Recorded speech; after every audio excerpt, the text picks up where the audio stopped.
오늘 애굽에 대하여 정하신 계획이라 17절 말씀에 여호와께서 애굽에 대하여 정하신 계획으로 말미암음이라 라고 말씀하고 있잖아요. 그래서 오늘 오후 시간에는 애굽에 대하여 정하신 계획이라는 말씀의 제목을 가지고 하나님의 말씀을 상고합니다. 특별히 22절 말씀을 좀 주목해서 봐야 돼요. 22절 말씀 우리 한번 같이 읽습니다. 여호와께서 애굽을 치실지라도 치시고는 고치실 것이므로 그들이 여호와께로 돌아올 것이라. 여호와께서 그들의 간구함을 들으시고 그들을 고쳐 주시리라. 아멘. 오전 시간에는 애굽을 심판하시고 애굽을 제약하게 만들고 약하게 만들고 애굽을 치신다 이런 말씀들 보았는데 오후 시간에는 하나님께서 다시 애굽을 그날의 마지막 때에 아주 복되게 쓰실 것을 말씀합니다. 그날이 되면 하나님이 애굽 땅 중앙에도 하나님을 위한 제단이 새기고 하나님을 잘 믿는 하나님의 언어를 사용하고 말씀을 사용하는 그런 사람들이 많이 일어나고 애굽이 복음의 통로가 되어서 쓰임받을 것을 말씀합니다. 이 땅에 살면서 징계의 목적 하나님이 치시는 이유가 있습니다. 22절 말씀에 여호와께서 애굽을 치실지라도 치시고는 고치실 것이므로 고치는 것이 목적이요. 매로 때리는 이유는 징계하는 이유는 고치는 것이 목적이라는 거죠. 하여튼 하나님이 사랑하기 때문에 사랑하는 자녀들은 징계가 있잖아요. 매로 다스리는 것이 있잖아요. 이스라엘 나라는 하나님이 선택한 많은 사람들, 열방에 둘러있는 나라들에게 하나님을 전해주라고 택함받은 민족이 이스라엘 나라거든요. 그래서 이스라엘 나라는 하나님만 의지하고 하나님만 자랑하고 하나님 선택받은 백성이다 이건 자랑하면서 자기들 믿는 하나님을 전달해 줘야 되는데 전해줘야 되는데 그러지 못하고 열방의 길로 가면 열방이 섬기던 신들을 섬기면 그때마다 하나님께서 몽둥이로 이제 아수르를 몽둥이로 바벨론을 몽둥이로 사용해가지고 환란이 일어나고 그리하면 또 돌아와서 회개하고 하나님 바라보고 했던 것을 우리가 볼 수가 있습니다. 지금 이 아수르 왕 아스 왕 또 이런 시대에 하나님 떠나서 자꾸 애굽을 의지하려고 하니까 너희가 의지하는 애굽 봐라. 내가 깨트려서 애굽이 약해진다. 애굽 의지하지 말고 하나님 의지하라. 그렇게 말씀해요. 하여튼 오늘 말씀은 굉장히 복된 말씀들이 있습니다. 자, 16절 17절 말씀에 보면 하나님이 애굽을 돌아오게 하는데 두려움을 준다는 거예요. 두려움을. 두렵게 해가지고 돌아온다는 말씀에 부녀들같이 여자들같이 마음이 흔들린다는 거죠. 두려워 떤다는 거죠.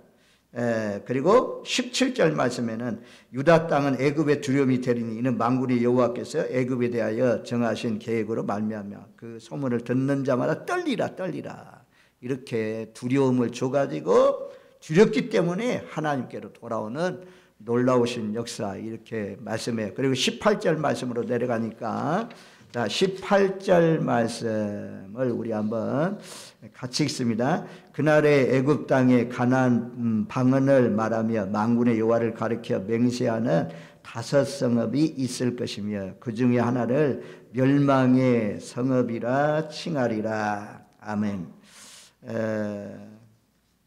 유다 땅에도 그날이 되면 마지막 때가 되면 애굽 땅에 가나안 방언을 말하며 진짜 뭐 이스라엘 민족에 쓰는 히브리 말을 하는 그런 사람을 말하는 것도 있겠지만 가나안 방언은 가나안 언어죠. 언어는 신앙의 언어를 사용한다는 거죠. 믿음의 말을 사용한다는 거예요. 애굽 땅에도 믿는 자들이 그날이 되면 일어날 것을 말씀합니다. 또 하나님의 이름으로 맹세하는 자들이 5 성읍이 있을 것이다. 성경에서 5이라고 나오면 많은 숫자 가운데 소수를 말할 때 이 5을 말해요. 그래서 5 성읍은 애굽 나라에 많은 성읍이 있지만 특별히 하나님께서 뽑으신 5 성읍 가운데 여호와를 잘 섬기는 그런 5 도시가 있을 것을 말씀하고, 하나는 멸망의 성읍, 태양을 섬기는 그런 장소였는데 태양을 안 섬기고 이제는 여호와를 경배하는 곳이 될 것이다 라고 말씀해요. 우리나라가 그렇잖아요. 불교 절이 있던 곳에 절이 무너지고 절까지 무너지고 교회가 세워지는 그런 교회들 또 있는 것을 볼 수가 있어요. 지난번에 길자연 목사님 와서 부흥회하면서 자기 교회가 불교가 있던 그 자리인데 거기에 교회가 세워졌다고 그런 간증하면서 말씀을 증거하시더라고요. 참 놀랍죠. 하여튼 하나님이 하시는 일이 이 불교가 무너지고 이 태양 그 애굽은 아주 태양 신을 아주 잘 섬기는 그런 나라였는데 하나님으로 말미암아 태양식을 뽑아내고 파괴해버리고 하나님을 섬기는 멸망의 성읍 그런 데도 있을 것을 말씀해요. 다섯 성은 특별히 하나님께서 구원해 준다. 19절 말씀에는 이렇게 말씀하죠. 19절 말씀 한번 같이 읽습니다.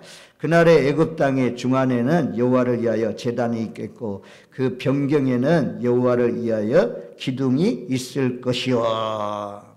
애굽 땅 중앙에 한 중앙에 아주 애굽을 위한 여호와를 위한 그 예배 성전이 세워진다. 성전이 세워지고 그 변두리 지역에 있는 그런 땅에도 여호와의 기둥이 세워진다는 것은 하나님의 성전이 세워진다는 거죠.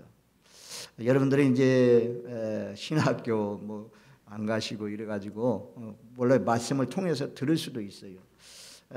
초대교회 예루살렘 교회, 안디옥 교회, 그다음에 이제 터키로 넘어가고 이런 것들이 복음이 아프리카로 넘어가잖아요. 그래서 아프리카에 기독교의 중심된 도시가 있었어요. 거기가 어디냐면 알렉산드리라고 그래요. 알렉산드리아.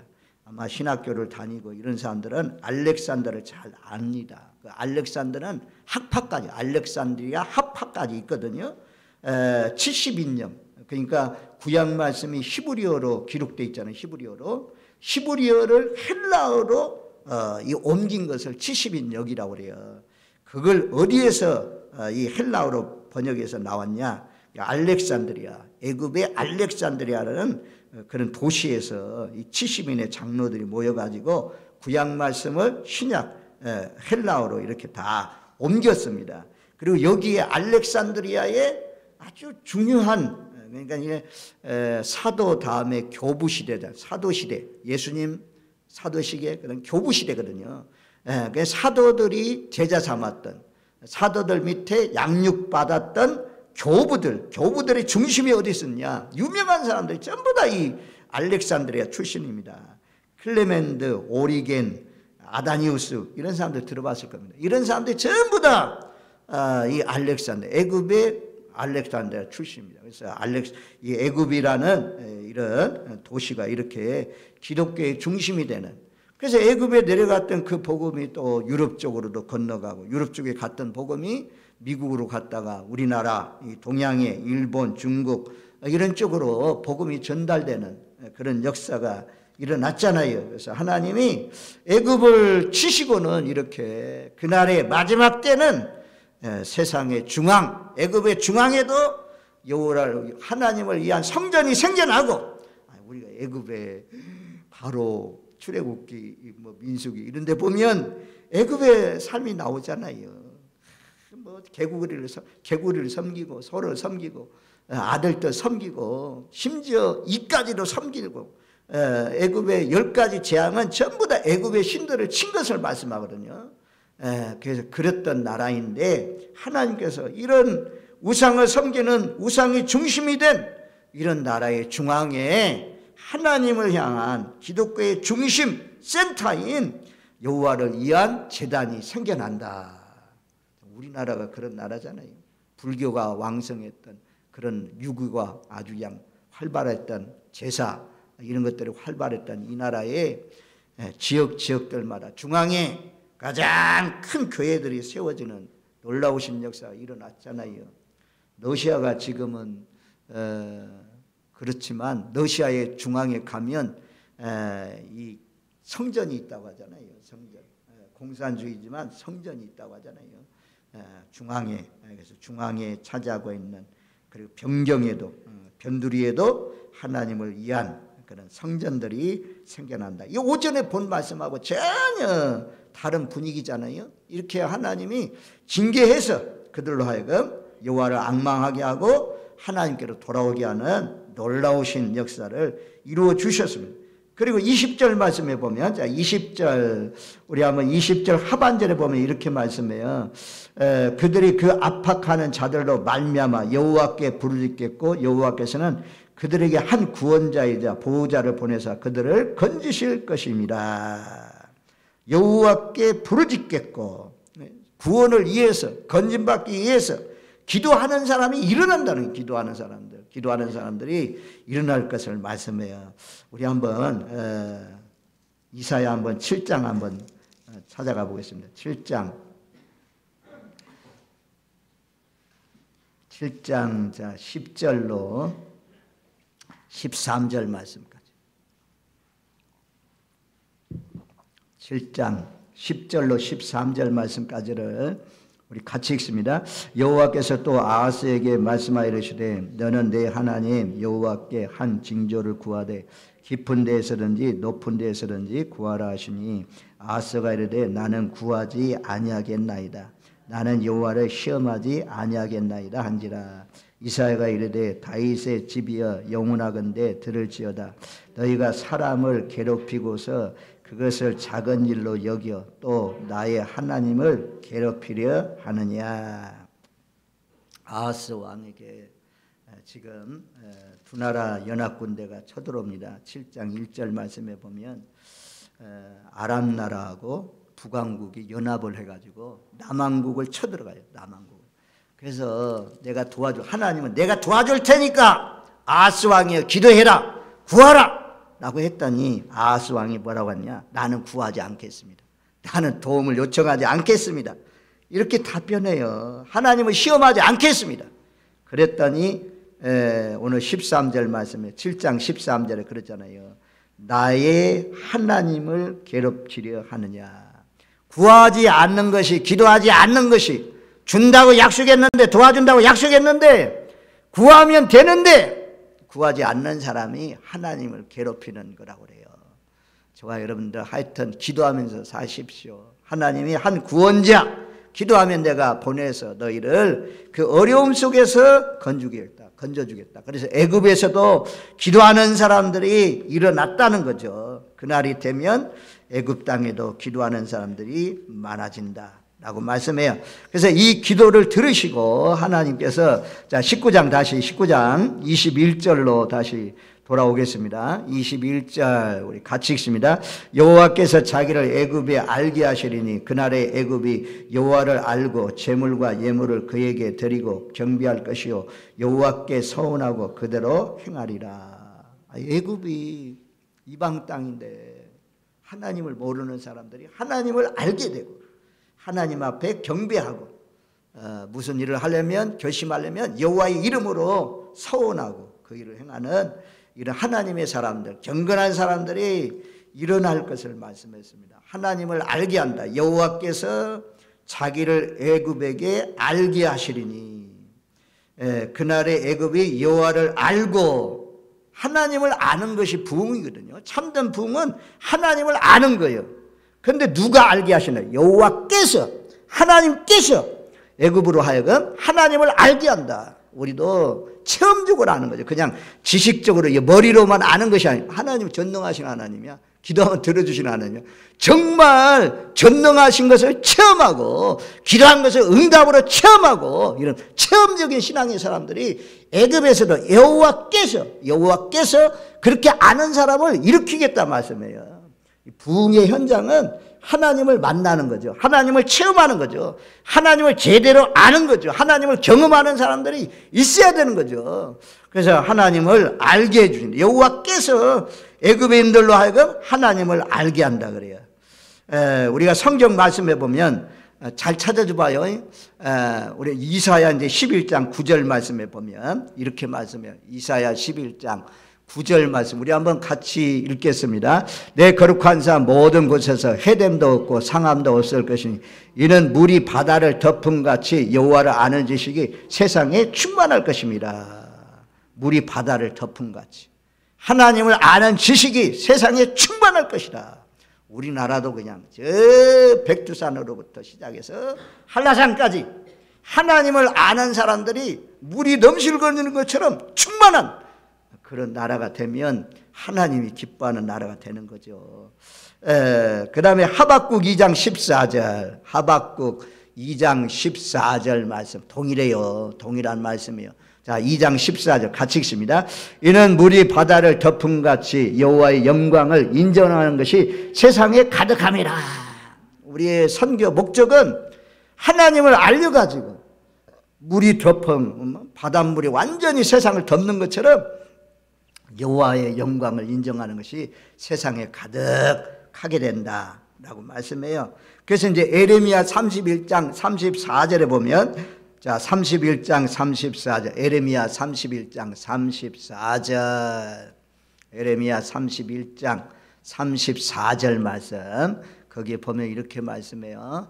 자, 한번 같이 읽습니다. 그들이 다시는 각기 이웃과 형제를 가르쳐 이르기를 너는 여호와를 알라 하지 아니하리니 이는 작은 자로부터 큰 자까지 다 나를 알기 때문이라. 내가 그들의 악행을 사하고 다시는 그 죄를 기억하지 아니하리라. 여호와의 말씀이니라. 작은 어린 아이들로부터 시작해서 장년 노년에 이르기까지 모두 다 하나님을 알기 때문에 하나님을 전해줄 필요가 없다는 것입니다. 바벨론 포로에서 돌아오게 되면 이런 하나님을 아는 사람들이 많아진다. 이게 참 하나님을 기쁘시게 하는 일이죠. 그리고 이 말씀이 이제 호세아 6장 3절에는 찾지 마세요. 우리가 여호와를 알자. 힘써 여호와를 알자 그러잖아요. 힘써 여호와를 알자. 신약으로 딱 연결하면 요한복음 17장 3절. 이 말씀 찾아줘 봐요. 요한복음 17장 3절 누가 영생을 얻습니까? 요한복음 17장 3절 우리 같이 읽습니다. 영생은 곧 유일하신 참 하나님과 그가 보내신 자 예수 그리스도를 아는 것이니라. 참 하나님을 알고 예수님을 아는 것이 영생이다. 예수 안 믿는 사람들 모르는 사람에게 내가 알고 있는 예수님을 전달하는 것 전해주는 것이 이게 전도죠. 전도. 그래서 하여튼 앞으로 장차는 애굽이 그날이 되면 여호와를 알고 여호와를 아니까 하나님을 경배하는 거죠. 예물을 드리면서 누가 드리라고 했어요? 자기들이 자원해서 예물을 드리면서 하나님을 섬기게 되는 그런 놀라우신 역사가 일어난다라고 말씀해요. 그리고 이제 또 19장 23절로 내려가면 23절 참 얼마나 복된 말씀인지. 자, 23절 말씀 우리 같이 읽습니다. 그날에 애굽에서 아수르로 통하는 대로가 있어 아수르 사람은 애굽으로 가겠고 애굽 사람은 아수르로 갈 것이며 애굽 사람이 아수르 사람과 함께 경배하리라.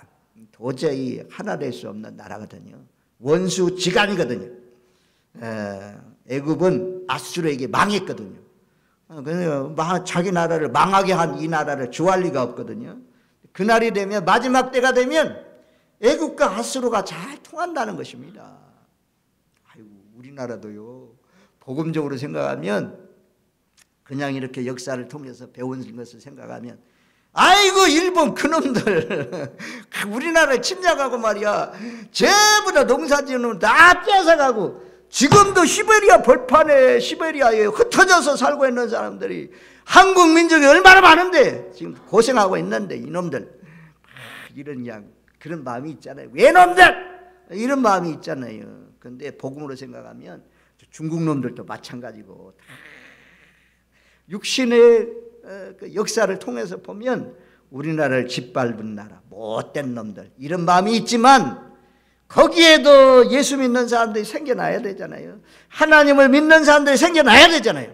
그래서 일본 땅에 가서 조정부의 성사님 큰 어려운 지역에서 복음 전하고 있잖아요. 중국 땅 시진핑이 전부 다 내쫓는 그런 가운데서도 숨어서 복음을 전하는 그런 선교사님들이 있어요. 그래서 일본 땅에도 예수 믿는 사람들이 생겨나고 중국 땅에도 예수 믿는 사람이 생겨나고 러시아도 저 연해주는 이제 북한 바로 근처에 있는 거기를 연해주라고 그래요. 거기 갔더니 거기에도 한국 사람들이 세우는 교회들이 참 많이 있더라고.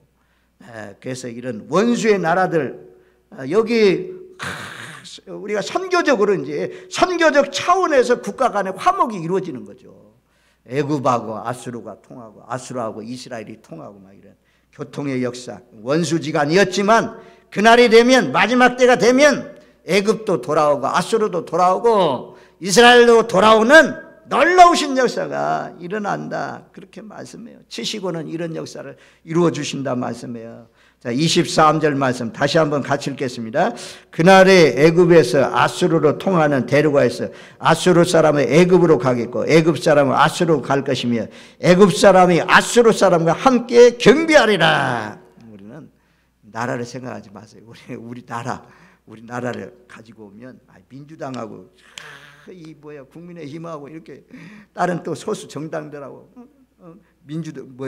이 소수 정당들 국민의힘으로 붙었으면 얼마나 좋아. 여기도 같이 야당이라고 민주당이 붙어가지고 민주당 큰 데에 더 못해가지고 얼마나 소통도 안 되고 서로 길이 딱 막혀가지고 이러고 있습니까? 나라 꼴이 참 뭐가 됩니까? 정말 어렵잖아요. 그래서 이런 좀 소통의 길이 열려가지고 이 말씀대로 좀 원수지간처럼 생각되지만 그날에 우리가 기도 많이 하면 잘 통해지는 잘 통해가서 서로 의논하고 좋은 결정이 이루어지는 지도자들이 애굽 땅을 잘못 가게 했다. 술 취한 사람이 비틀거리는 것처럼 비틀거리게 했다. 오전 말씀을 보았는데 오후에는 이 전부 다 연합이 잘 되잖아요. 서로 교통이 이루어지잖아요. 그래가지고 바른 뜻으로 올바르게 세우니까 얼마나 복된 나라가 되겠어요. 그래서 24절 말씀으로 내려가면 자 24절 말씀 우리 같이 읽습니다. 19장 24절 같이 읽습니다. 그날에 이스라엘이 애굽 및 아수르와 더불어 셋이 세계 중에 복이 되리라. 세계 중에 복이 되는 나라가 된다는 거죠. 야, 하나님이 이렇게 원수의 나라가 복이 되는 그런 놀라우신 역사가 있게 될 것이다. 그리고 25절 마지막 25절 말씀 우리 같이 읽습니다. 이는 만군의 여호와께서 복 주시며 이르시되 내 백성 애굽이여 내 손으로 지은 아수르여 나의 기업 이스라엘이여 복이 있을지어다 하실 것입니다. 야, 여호와께서 복을 주시며 그리고 복이 있을지어다 라고 말씀하죠. 화평이 이루어지면서 복이 있게 된다. 여기서 이스라엘이여 복이 있을지어다. 아멘. 이해가 돼요. 그런데 아수르여 복이 있을지어다. 애굽이여 복이 있을지어다. 이런 말씀이 이루어진다는 거죠. 마지막 때가 되면 야 북한의 동포들이 복이 있을지어다.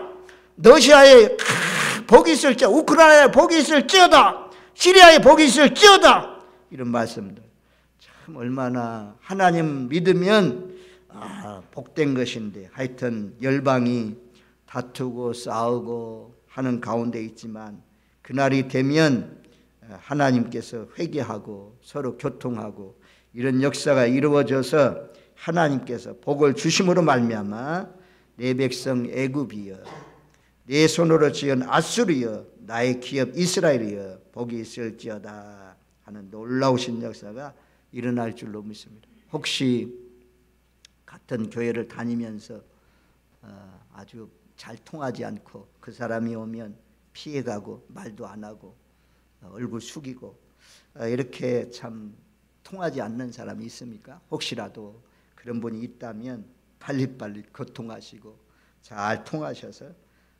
여기 25절 말씀대로 세계 중에 복이 있다. 새 나라가 복이 있다.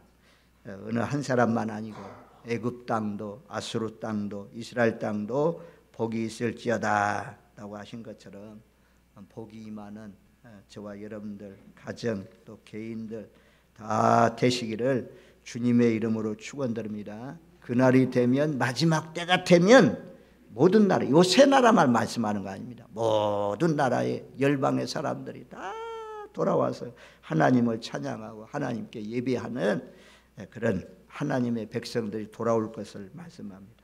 하여튼 금년에 우리 전도하려고 하는 영혼들도 주변에서 많이 건져내어서 나만 내 자녀 하나님의 자녀 가운데야 복이 있을지어다 라고 하는 것이 아니라 오늘 나온 사람도 복이 있을지어다 모두 다 복된 복을 받게 하는 하나님의 복을 받게 하는 사람들로 쓰임 받으시는 저와 여러분들 되시기를 주님의 이름으로 축원드립니다. 아멘.